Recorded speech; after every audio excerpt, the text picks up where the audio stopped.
Yan, mga kapising, simulan naman tayo. Simula naman tayo mga kapising sa panagat. Ito kami nga tatlo. Nag-isa lang nga bangka ang sinakyan namin.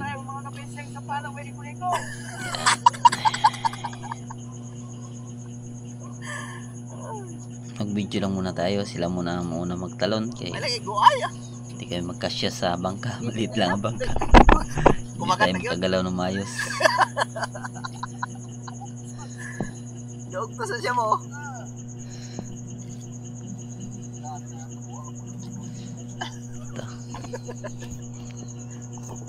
Kahit paano gindinaw na kayo mga kapising.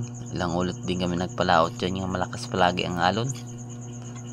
Ito palang panahon nga naging maayos ang panahon. Hindi na umalon sa aming pamana. Hindi pa rin nakita yung payaw namin. Lumubog pa rin ang payaw namin. Kaya baka sa ngayon mahanap na namin.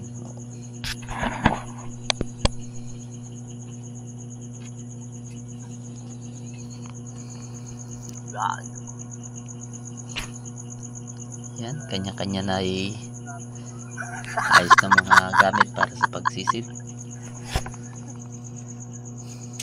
Magagilugan ko na yan. Guma kaya parang umuuntay. Hindi makapauntay ko. Yan bilang kulong. Gumamit muna kami ng pamundo para makapag ikot kami ng maayos. Okay.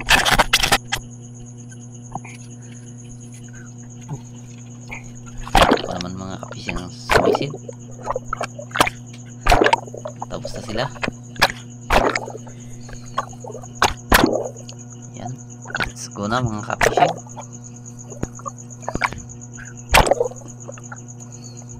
Tayo naman maghahagi lang ng may mapana. Ito ay sumisisida kami ng sa kate dahil medyo may kalabuan. Pag nasa taas ka hindi mo makikita yung kung may dumadaan nga isda, kaya sumisisid kami. Ito naman may dumating. Isang kasama namin si Tata. May punto ka? Si Kulisaw dumating. Umabol sa amin. May punto ka? Pamana din to mga kapishing. Bali dalawang bangka na kami.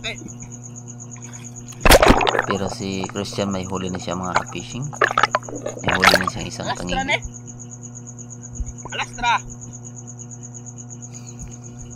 Doon na. Kami panay ang ikot pa rin namin dahil hindi pa kami nakakita ng tangigi. Kaya ginawa ko, sumisisid na rin ako para may makita tayong tangigi.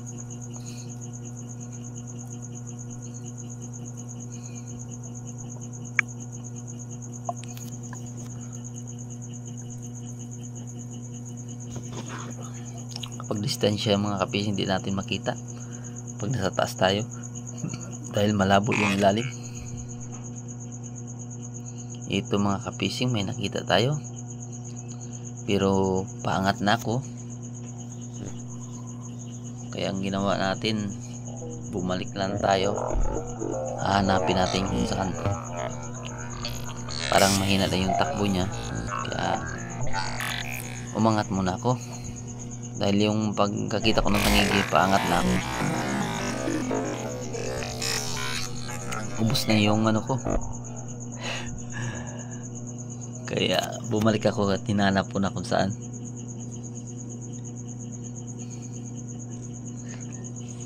Slow mo lang natin mga kapising para makita natin na maayos.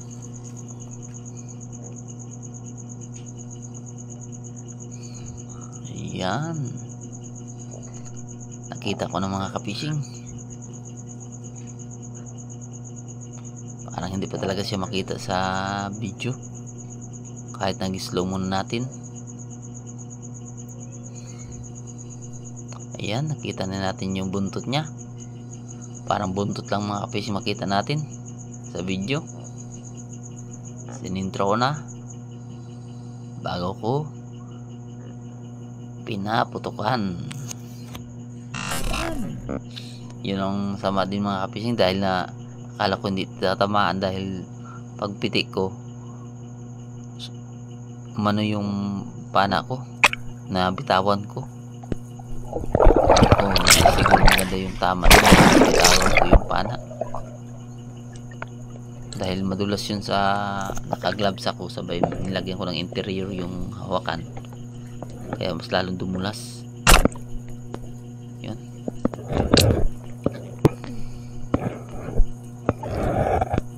Tingnan natin kung makuha natin to.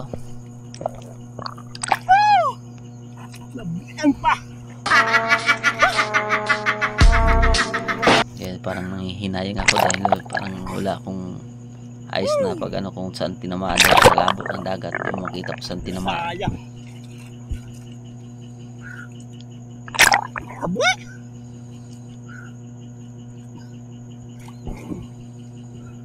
Kaya parang nanghihinayang ako pag ahon. Wari.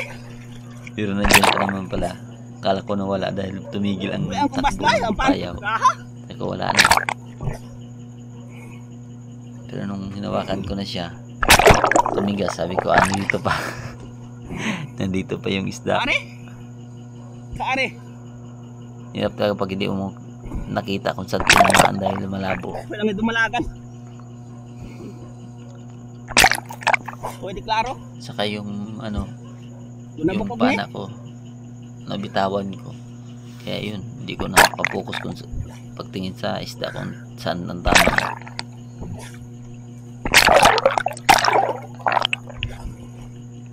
Yan. Ito yung kahirap mga ka-fishing, king cut ko na. Pero kapag hindi mo mamatay ka ng isda, kahirapan bago makuha.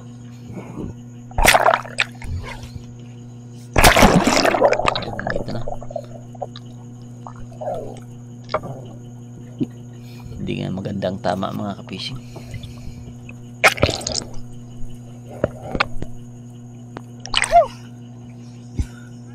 Wari. Do kadako ng tanaw niya. Rumah.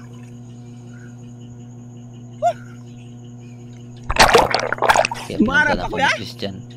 Tingnan niya kung okay ba ang tama ako. Para kung hindi maganda, i-second shot niya. Tapos ang tinignan niya, okay naman.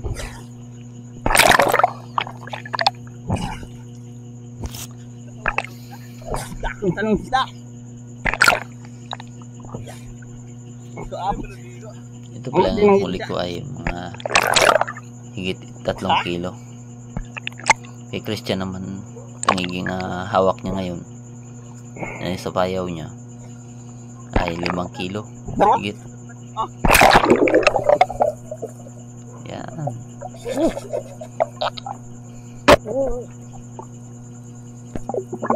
Konti lang talaga. Hindi tamaan. Munti ka na hindi tinamaan. Kabuin na. Yan. Thanks God. Ambot. Yan siya. Mayroon na tayong huli.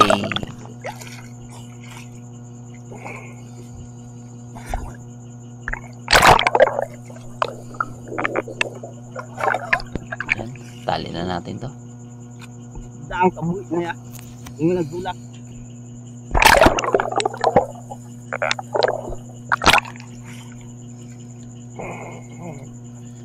Diyan ko pala nilalagay sa payaw ng ano, ng kati. Pero inaayos lang pag lagay para makabitaw.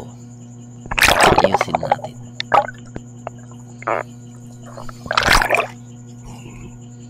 Yan, nagpakita na talaga ang araw.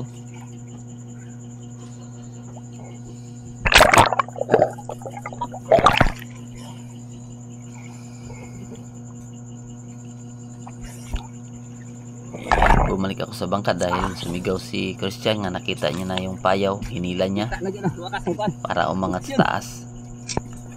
Kaya tumakbo na ako sa bangka para matalian ko yung payaw.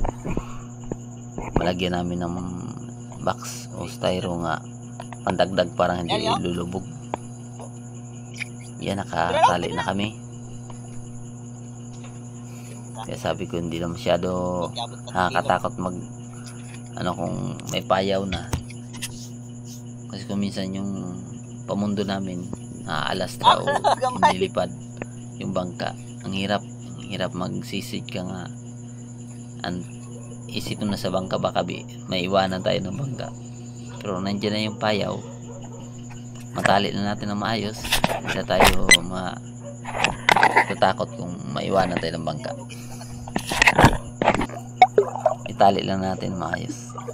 Ayan, sumisid naman ako ulit, gahagilap ang mayroon tayong mapana.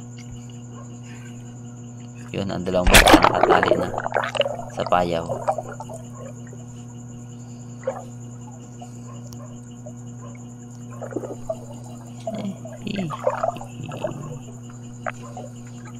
Hanap naman tayo, sisid naman tayo. Baka mayroon pa tayong makahuli.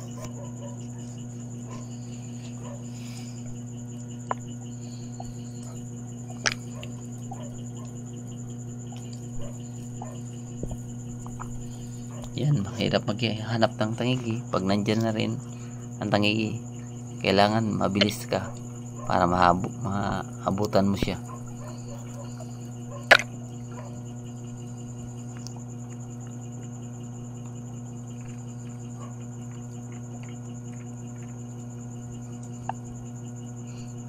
Yan, nakatambay lang sa may kati para kung may dumaan yung tangigi makita kagad.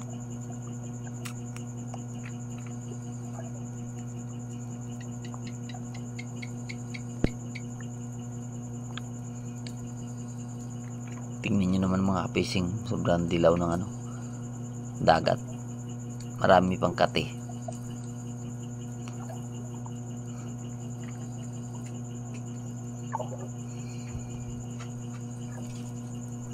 Okay. Ganun lang ginagawa namin, tumatambay sa may kati. Kita tayo mga fishing, tanigi. Kitang kita na CCTV. Thank you Lord, tinamaan. Sumabit pa yung tansi sa kaya iniwas ko yung mukha ko. Ito yun. Ayan, slow mo natin ng kaunti ang video para naman makita natin na maayos. Yan, tumakbo na. Pero hinila ko naman kaagad yan dahil nakita ko kung saan ang tama. Ang ganda yung tama. Yan. Yan ang kailangan natin mga ka-fishing.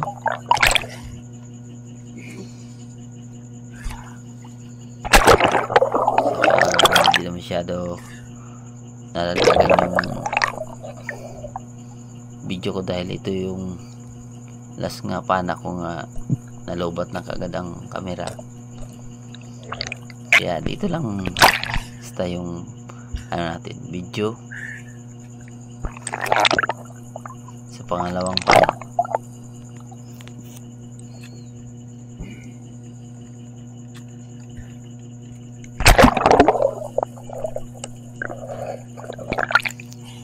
Okay,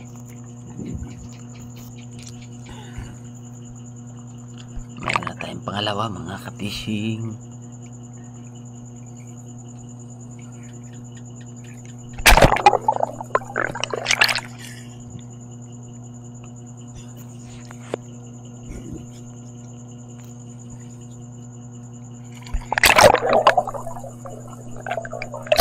Natali na. Safe na. Ilang? Ingka na. Ayan. Sana mga fishing mag-comment kayo sa aking vlog para naman pansin tayo ni YT o ni YouTube, mabigyan tayo ng views. Yan. Maraming salamat sa lahat. Iuwi ko na dahil ginutom na ako at saka hanggang dito lang yung video ko sa pamana namin. Yan, dumaan si Christian.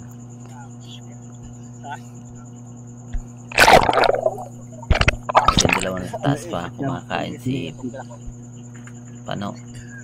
Ano na ito yung kulian sa tunga. Iya, katingan ko. Kaya dalawa muna kami nagsisid.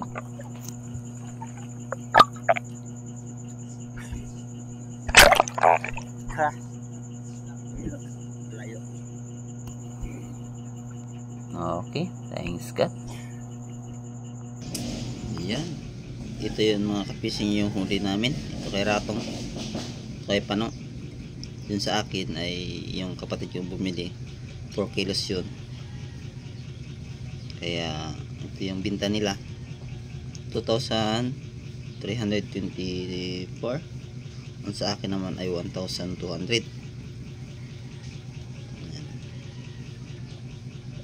Kahit paano mayroon kaming uli. Kakalinaw pa lang mga kapishing.